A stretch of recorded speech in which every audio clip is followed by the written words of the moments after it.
kisah-kisah perempuan peradaban kayaknya kurang afdol kalau kita juga kalau kita belum ngomongin tokoh-tokoh perempuan dari Indonesia. Betul, betul. Dan saya tuh pernah mendengar bahwa tokoh yang cukup besar perjuangannya bahkan sangat-sangat mempengaruhi kemerdekaan Indonesia yaitu Pangeran Diponegoro ini ternyata didikannya juga bukan cuma dididik oleh para pria tapi juga pendidik utamanya itu adalah seorang wanita. Betul, Masya Allah. Mungkin coba bisa diceritakan tentang beliau. Iya, salah satu figur yang paling berpengaruh pada diri Pangeran Diponegoro ini adalah nenek buyut beliau. Nenek buyut ya, bahkan bukan nenek tapi nenek buyut Jauh beliau. juga gitu ya.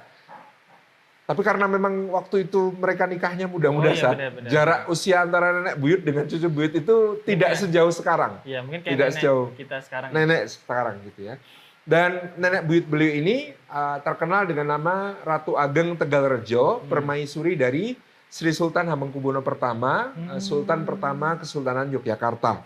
Jadi karena Diponegoro ini adalah putra dari Sri Sultan Hamengkubuwono III, bin Hamengkubuwono II, bin Hamengkubuwono I, maka Ratu Ageng ini adalah nenek buyut beliau. Nah, beliau ini punya nama aslinya Niken Larayuwati. Niken Larayuwati. Niken Larayuwati.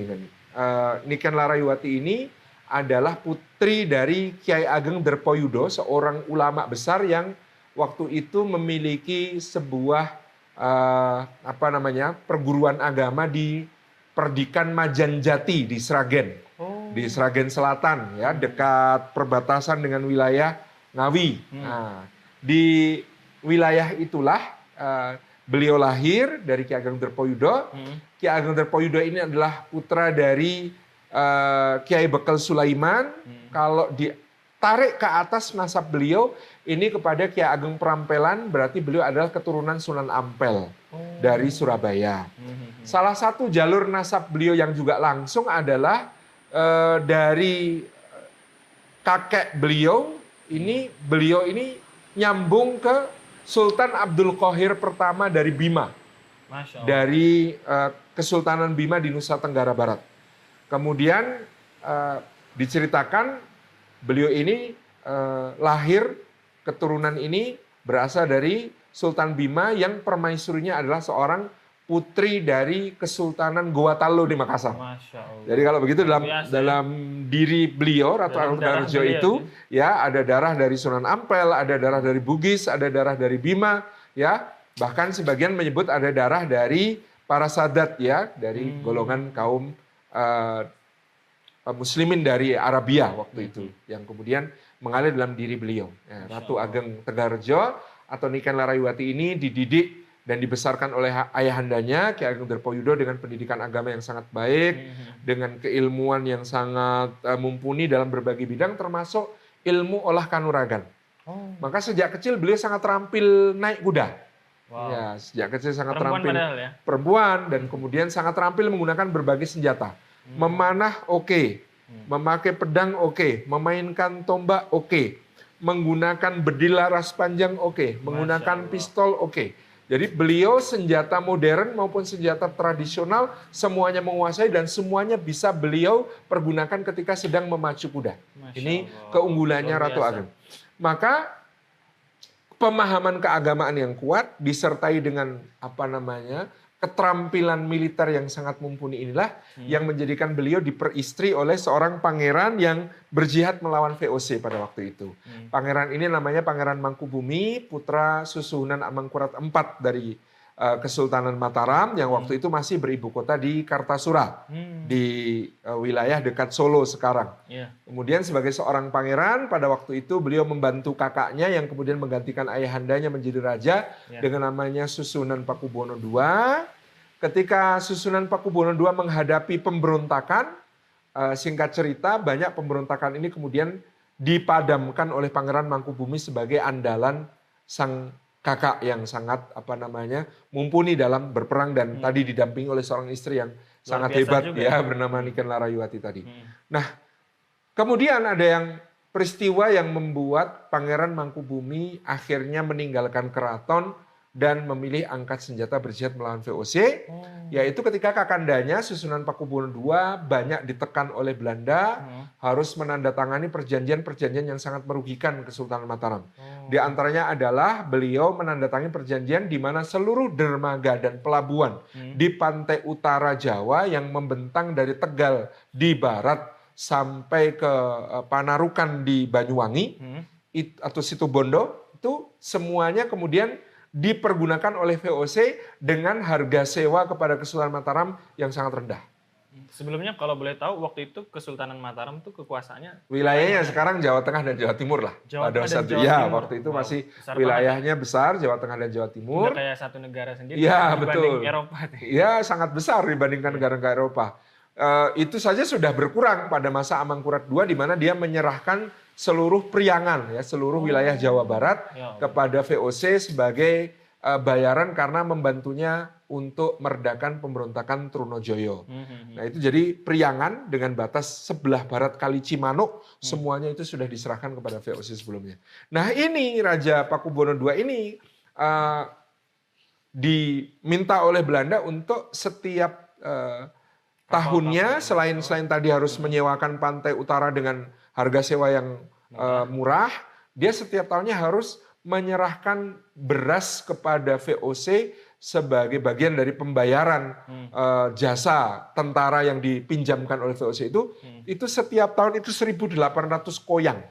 1.800 koyang itu kira-kira kalau sekarang itu mungkin 180.000 ton. Wow. Jadi setiap tahun harus menyerahkan beras sebanyak itu kepada VOC. Dan itu sangat memberatkan Kesultanan Mataram dan sangat memberatkan rakyat. Rakyat menjadi menderita. Jadi Pangeran Mangkubumi ini mengkritik kebijakan kakaknya ini. Kenapa soal penyewaan pantai utara tidak berunding dengan para menteri, para nayaka, tiba-tiba tanda tangan, keputusan sepihak. Kenapa soal penyerahan beras ini tidak dikonsultasikan dengan para pengawas pertanian, apakah mampu rakyat kemudian menyediakan beras sebanyak itu untuk kemudian diberikan kepada VOC begitu ya. Jadi kebijakan-kebijakan VOC ini sangat mengganggu bagi Pangeran Mangkubumi, ditambah ada satu insiden yang sangat mempermalukan beliau di depan umum. Jadi ketika Pangeran Mangkubumi membantu kakaknya untuk memadamkan berbagai pemberontakan, beliau diberikan janji oleh kakaknya, yaitu nanti kalau Adinda menang, berhasil menaklukkan para pemberontak, saya akan memberikan pelungguh atau memberikan tanah jabatan kepada Adinda, yaitu wilayah yang disebut sebagai Sukowati. Wilayah Sukowati itu seluruh Kabupaten Sragen dan sebagian Kabupaten Ngawi bagian utara. Itu tanah paling subur di seluruh Jawa. Sampai sekarang ya, itu daerah lumbung padinya kan di situ. Nah itu dijanjikan untuk diberikan kepada Pangeran Mangkubumi.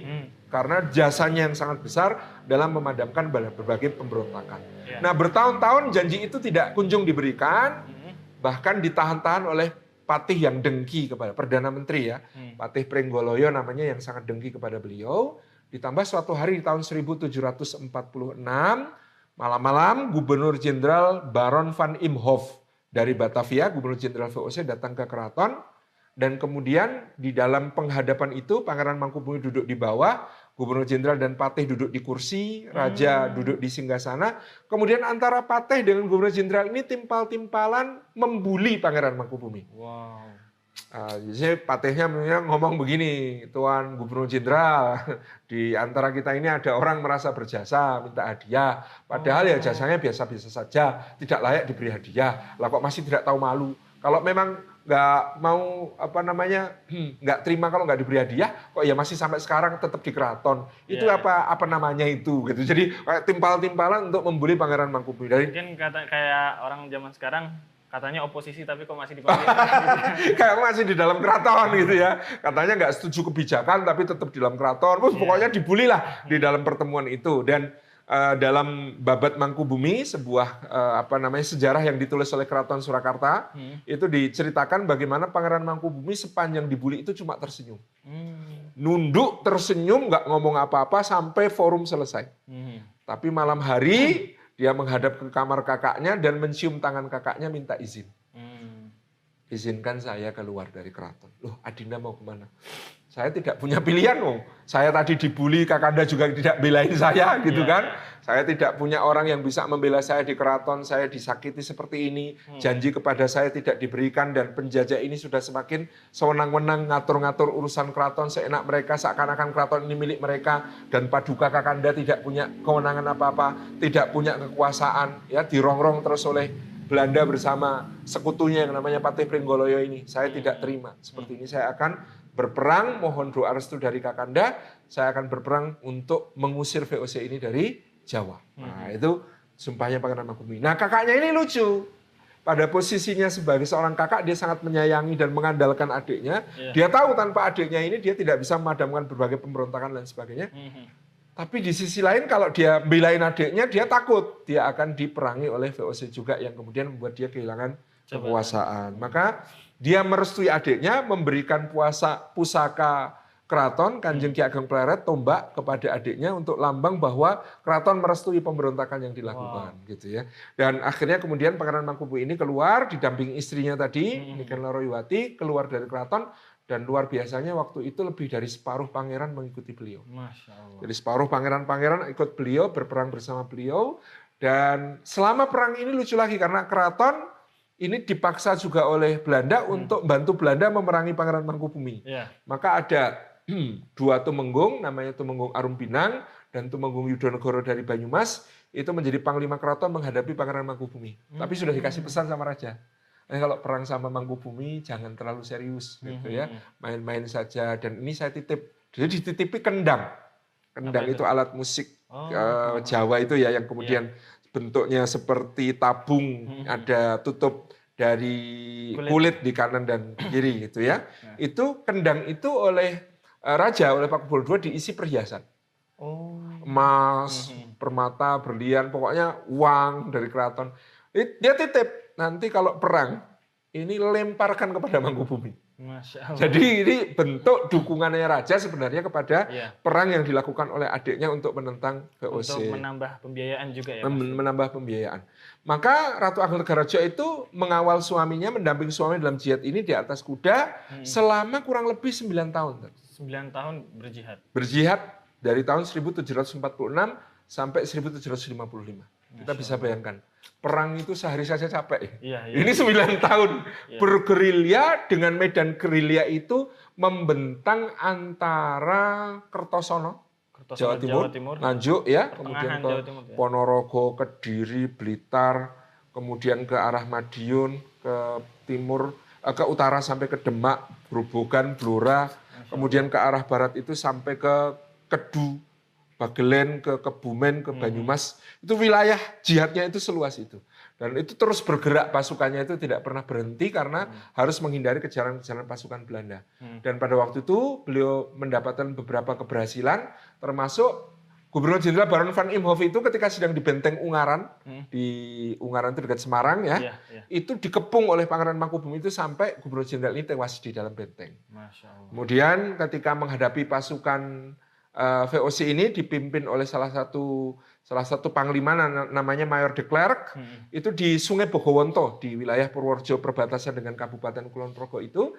Di situ Mayor de Klerk ini bahkan berhasil dibunuh dan pasukannya dihancurkan oleh Pangeran Mangkubumi, dan secara pribadi Mayor de Klerk yang memakai baju besi, baju zirah yang tidak bisa tembus peluru dan tidak bisa diserang dengan senjata itu dibunuh oleh Pangeran Mangkubumi sendiri yang menyamar sebagai prajurit biasa.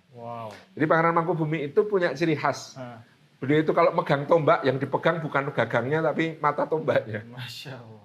Sehingga orang-orang meskipun waktu itu yang mengatakan yang membunuh Mayor de Klerk adalah seorang prajurit bernama Prawirorono yang memakai penutup wajah, tapi orang-orang tahu itu adalah Pangeran Mangkubumi karena dia megang tombaknya dengan telapak tangan begini. Jadi sudah di atas kuda ya, Mayor Klerknya itu di atas kuda ditusuk tidak mempan itu ya. Akhirnya Prawirorono alias Pangeran Mangkubumi ini meloncat ke atas kudanya. Siapa namanya? Mayor de Klerk ini, ketika mereka berhadapan-hadapan ini, tombak ini kan dipegang ujungnya ya, mata tombaknya kan masih ada sisa mata tombak segini. Ini yang ditikamkan ke bagian leher yang tidak terlindung oleh baju besi. Lalu kemudian rubuh bersimbah darah. Dan itu Ratu Ageng Tegarrejo selalu mendampingi di saat-saat seperti itu, berperang dengan begitu gagah berani, menggunakan terutama Ratu Ageng ini seorang kalau sekarang mungkin sniper. Jadi dia penembak jitu jarak jauh yang kemudian laras panjang sangat hebat di dalam peperangan tersebut. Akhirnya pada tahun 1755 karena Belanda tidak mampu lagi untuk berperang melawan Pangeran Mangkubumi ini, diupayakan sampai melibatkan seorang bernama Syarif Besar Syekh Ibrahim yang berasal dari Istanbul, dari Turki Utsmani pada masa itu sedang ada di Batavia. Oleh Belanda diminta untuk membujuk Pangeran Mangkubumi ini berunding. Akhirnya terjadi perundingan yang kemudian akhirnya disebut Perjanjian Giyanti di wilayah Karanganyar. Perjanjiannya antara Belanda dengan VOC dengan Pangeran Mangkubumi. Waktu itu namanya Gubernur Nicholas Harting dengan Pangeran Mangkubumi. Akhirnya Pangeran Mangkubumi karena melihat penderitaan rakyat yang sudah 9 tahun berperang, ya, mereka tidak sempat bertani, terjadi kelaparan di mana-mana, kasihan juga rakyat yang menjadi korban. Beliau akhirnya menerima perjanjian damai dengan persyaratan Kerajaan Mataram akan dibagi 2. Separuh akan diberikan kepada keponakannya, putra dari kakaknya, yang kemudian bertahta sebagai Pakubuwono III. Separuh diberikan kepada beliau sebagai Sri Sultan Hamengkubuwono I. Istana Timur ada di Surakarta, Solo. Istana Barat ada di Yogyakarta. Nah, anehnya karena ini kelicikan Belanda untuk membagi-bagi wilayah, meskipun Yogyakarta ada di Barat, wilayahnya lebih banyak di Jawa Timur. Iya. Nah, kemudian Surakarta meskipun berada di sebelah timur, wilayahnya banyak di sebelah barat. Jadi ini adu dombanya Belanda yang pada saat itu memang demikian. Jadi pertimbangan Pangeran Mangkubumi ketika itu daripada seluruh kerajaan dikangkangi oleh VOC, seluruh kerajaan dikendalikan oleh VOC, lumayanlah dapat separuh yang berdaulat gitu. Separuh yang beliau bisa mengatur sendiri kerajaannya. Sehingga beliau menerima perjanjian tersebut, akhirnya kemudian beliau membangun keraton di yang sekarang kita sebut sebagai kota Yogyakarta. Gitu. Dan akhirnya Ratu Ageng ini menjadi permaisurinya di Yogyakarta, melahirkan putra mahkota pun itu pada saat berjihad di Gunung Sindoro. Makanya nama kecilnya itu Raden Mas Sundoro nanti akan bertahta sebagai Sri Sultan Hamengkubuwono II. Nah, pada masa bertahtanya Sri Sultan Hamengkubuwono I di Yogyakarta ini oleh berbagai sejarawan termasuk Profesor M. Siricklus, Profesor Peter Carey disebut sebagai masa keemasan kedua di Jawa setelah masa pemerintahan Sultan Agung. Masa keemasan Jawa itu dulu masa pemerintahan Sultan Agung makmur. Nah, kemudian terulang masa kemakmuran itu pada masa Sri Sultan Hamengkubuwono I di Yogyakarta. Beliau memerintah dengan adil, bijaksana, dengan penuh kedaulatan, dengan terus melakukan rongrongan kepada kekuasaan Belanda apapun yang bisa dilakukan seoptimal mungkin, dan didampingi oleh istri yang luar biasa. Dan istrinya ini kemudian membentuk Bregodo Langenkusumo. Apa itu? Ini pasukan kawal sultan yang isinya semua perempuan. Masya Allah. Dan perempuan-perempuan ini dilatih seperti Ratu Ageng, pandai menggunakan senjata, pandai berkuda, hebat memanah, hebat menembak, dan sebagainya. Sehingga ketika Gubernur Jenderal Belanda Prancis, Herman Willem Daendels, Marsekal Herman Willem Daendels yang adalah bawahannya Kaisar Napoleon Bonaparte pada tahun 1809 itu berkunjung ke Keraton Yogyakarta, dia shock melihat wanita di Yogyakarta. Wanita di Eropa itu dapur, sumur, kasur. Wanita di Eropa itu perannya sangat domestik, hanya di rumah, tidak mengurusi urusan kenegaraan, tidak mengurusi urusan militer. Apalagi zaman dulu tuh patriarki banget gitu. Di Eropa itu patriarki banget. Lah kok ini wanita Jawa segitu progresifnya, mereka menunggang kuda pinter, memanah pinter, menembak pinter. Jadi bayangkan seorang perwira tinggi revolusi Perancis seperti Daendels saja kaget dengan progresivitas perempuan Jawa. Jadi makanya para sejarawan masa kini ini meyakini apa yang kemudian diperjuangkan oleh R.A. Kartini 1 abad setelah Ratu Ageng, itu sebenarnya bukan melawan nilai-nilai Jawa. Tetapi nilai-nilai Eropa, nilai-nilai penjajah yang sudah dipaksakan ke Jawa, yang dahulunya sebenarnya perempuan Jawa itu mujahidah. Yang dahulunya sebenarnya perempuan Jawa itu sangat berdaya dan sangat terpelajar. Pastinya Ratu Ageng ini juga menengok sejarah-sejarah perempuan peradaban itu. Iya, betul. Dari biasa juga. Masa lalu pun banyak sekali referensi, apalagi di Jawa ada Ratu Kalinyamat, begitu ya. Seorang perempuan perkasa yang kemudian pernah memimpin perlawanan melawan Portugis gitu ya. Nah, ini yang kemudian menjadikan karakter perempuan Jawa pada masa itu masih sangat kuat. Mereka terpelajar. Nah ini yang soal terpelajar ini kita juga sangat takjub. Kalau kita ke British Library, ke Perpustakaan Nasional Inggris, itu di sana ada naskah paling tebal dari luar Eropa. Naskah paling tebal dari luar Eropa itu judulnya Serat Menak Amir Hamzah. Masya Allah. Tebalnya 3040 halaman. Isinya adalah sebuah cerita carangan, ada cerita bagian yang sesuai fakta, tapi kemudian ditambahkan fiksi yang luas tentang Sayyidina Hamzah bin Abdul Muthalib. Makanya ini disebut Serat Menak Amir Hamzah. Nah, yang sangat menarik halaman persembahan. Penulisnya mengatakan serat ini ditulis, didiktekan dan diarahkan, dan lalu dipersembahkan kepada Ratu Ageng Tegarejo. Masya Allah. Jadi Ratu Ageng Tegarejo adalah penginisiasi, pemberi arahan dalam penulisan Serat Menak Amir Hamzah yang 3040 halaman ini. Diperkirakan ini ditulis ketika beliau sudah di Tegalrejo, ketika mengasuh Pangeran Diponegoro Muda, di mana kemudian kita bisa membayangkan kenapa Pangeran Diponegoro nanti juga kuat berjihad 5 tahun melawan Belanda, masuk keluar hutan, meninggalkan segala kemewahan sebagai seorang pangeran, tapi makan buah-buahan hutan, minum air sungai dan lain sebagainya dengan begitu tahannya memimpin perlawanan. Itu karena ketika kecilnya selalu diceritakan oleh nenek beliau itu kisah kepahlawanan Sayyidina Hamzah, Sayyidina Umar gitu ya, di dalam Serat Menak Amir Hamzah yang luar biasa ini. Jadi ini bukti bahwa beliau bukan cuma seorang prajurit, tapi juga seorang intelektual. Seorang yang kemudian sangat peduli dan memperhatikan literasi dan pendidikan untuk keluarganya.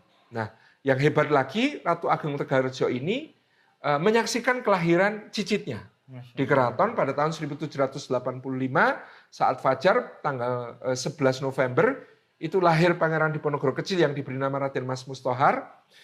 Ketika anak ini lahir, ini juga firasat seorang mukmin ya. Dalam Babad Diponegoro dituliskan Sultan Hamengkubuwono pertama, kakek buyutnya ini menimang-nimang cucunya ini dan kemudian mengatakan kepada Ratu Ageng, Mbok Ratu, didik anak ini baik-baik.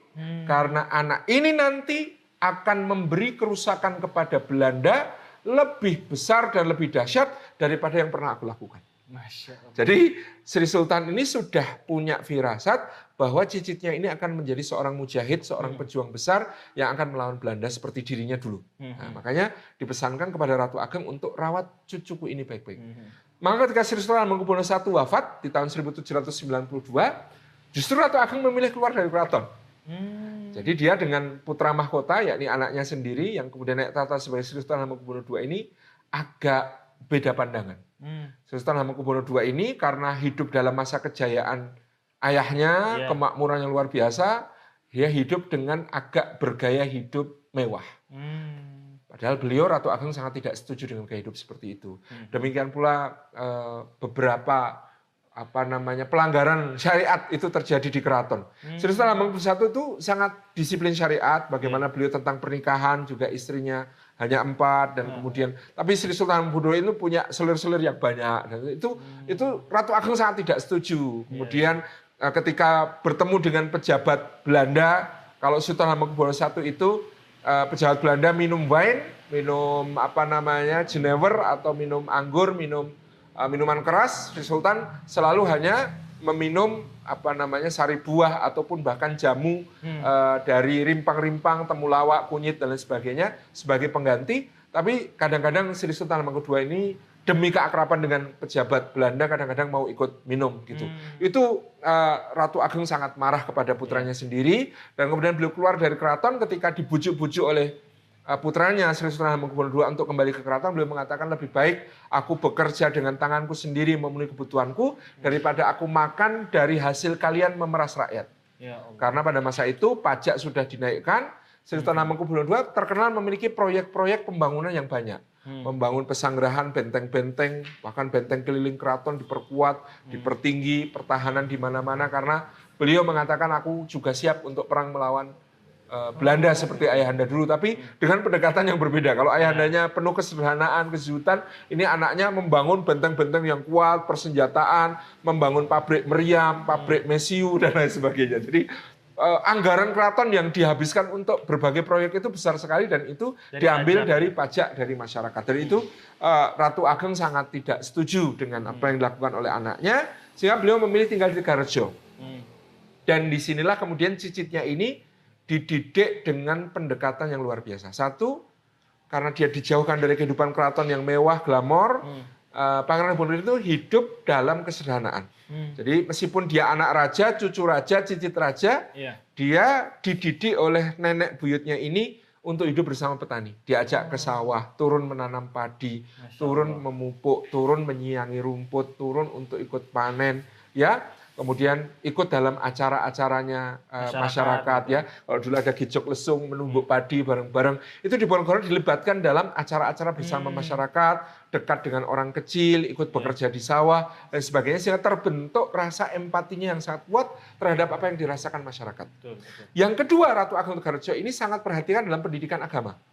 Maka beliau mendatangkan ulama-ulama dari berbagai penjuru untuk mendidik santri-santrinya di Tegalrejo, membacakan kitab, menghatamkan kitab, sambil di Diponegoro ikut belajar di situ. Jadi ada Kiai Gede Dadapan, kemudian ada Kiai Taptoyani dari Melangi, ada Kiai Guru Kasongan, ada Kiai Guru Bagelen. Itu secara rutin dipergilirkan, didatangkan ke Tegalrejo untuk mengajar masyarakat. Jadi ada pengajian yang khusus untuk para santri, ada pengajian yang terbuka untuk masyarakat umum, gitu ya. Itu diselenggarakan, ya, itu diselenggarakan di Tegalrejo, sehingga Tegalrejo ini ramai. Dan bahkan waktu itu di Tegalrejo itu dinaungi atau menaungi 3.000 keluarga petani. 3.000 rumah tangga petani yang menggarap sawah-sawahnya, sehingga Tegalrejo ini menghasilkan padi atau beras itu berlimpah sampai dijual dan dikirim kemana-mana, termasuk uang yang ditabung oleh Ratu Ageng ini digunakan untuk memberangkatkan haji sebagian ulama-ulama. Masya Allah. Kita tahu zaman itu berangkat haji itu biayanya luar biasa. Iya. Sekarang nih Ustaz. Ya. Dan orang berangkat haji pada zaman itu tuh sudah pamit lahir batin, kemungkinan tidak pulang. Gitu ya, karena perjalanannya yang penuh tantangan, naik kapal berbulan-bulan, nunggu angin, ya, tidak tahu nanti di tengah jalan ada perompak dan sebagainya. Itu luar biasa tantangannya. Dan Ratu Ageng tanpa ragu membiayai, tidak merasa rugi untuk membiayai orang-orang yang berangkat haji ini, dan beliau meyakini dengan itu beliau akan mendapatkan pahala haji mereka. Ini yang dilakukan oleh Ratu Ageng pada saat itu, meneruskan tradisi suaminya yang ketika menjadi sultan juga memberangkatkan para ulama untuk ke Mekah, gitu ya. Ini menjadikan Diponegoro dekat dengan para ulama. Dan bahkan kemudian bisa membangun jejaring dengan para santri dari berbagai perguruan-perguruan atau pesantren-pesantren di berbagai penjuru di Jawa Tengah dan Jawa Timur. Nah, inilah yang akan menjadi kekuatan Diponegoro di masa yang akan datang, di mana beliau ini nantinya dalam berjihad akan mampu mempersatukan golongan bangsawan, para pangeran, sepupu-sepupu beliau, adik kakak beliau, kemudian juga misan-misan beliau, paman-paman beliau, bahkan para punggawa kerajaan, bangsawan-bangsawan, juga masyarakat umum yang abangan, yang dekat dengan beliau karena beliau dekat dengan rakyat, dan kaum santri, para ulama juga berdiri bersama dengan beliau. Padahal biasanya golongan-golongan ini tuh tidak bisa bersatu. Punya jarak ya. Iya, punya jarak. Gitu. Jadi tidak bisa bersatu. Ternyata di bawah kepemimpinan Pangeran Diponegoro, perang Sabil melawan penjajah ini begitu dahsyat, berkobar di seluruh Jawa, melebihi apa yang dulu dilakukan oleh kakek buyutnya dalam berjuang melawan VOC. Jadi ini faktor utamanya adalah Ratu Ageng Tegalrejo yang memberikan sentuhan intelektual, memberikan sentuhan keagamaan. Jadi Diponegoro menceritakan Ratu Ageng sangat menggemari kitab takrib, ya, untuk fikih, kitab tuhfah untuk tasawuf, ya. Kemudian beliau sangat menggemari kitab Tajus Salatin dan Sulalatus Salatin untuk ilmu pemerintahan, gitu ya. Itu semuanya diajarkan kepada Diponegoro kecil. Kemudian beliau memberikan sentuhan koneksi-koneksi, ya. Jadi sudah dikenalkan dengan para ulama dari berbagai penjuru, sehingga nanti bisa ketika beliau berjuang tinggal menghubungi mereka dan percaya kepada beliau. Dan juga beliau tidak melupakan dihubungkan dengan keraton, di mana Justru biasanya kan dari luar masuk ke keraton untuk menghadap, tapi banyak pangeran dari dalam keraton itu sering berkumpul di rumahnya Pangeran Oh, Diponegoro Masya Allah. untuk kemudian merundingkan masalah-masalah kerajaan, sehingga nanti ketika Sri Sultan Hamengkubuwono naik tahta ketika usianya masih sangat kecil, Hmm. itu Pangeran Diponegoro diangkat menjadi salah satu wali sultan dan beliau berpengalaman mengurus urusan ketatanegaraan itu. Jadi ini semuanya adalah buah pendidikan Ratu Ageng Garejo, perempuan yang luar biasa, yang dahsyat, yang kita pelajari dalam seri-seri kisah perempuan peradaban kali ini. Masya Allah, luar biasa sekali. Dan ini adalah salah satu contoh besar bagaimana sosok perempuan sebagai sosok pendidik ya, buat keturunan, buat generasi yang berikutnya, dan bagaimana pengaruh dari pendidik itu sendiri buat sosok yang dididik. Masya Allah.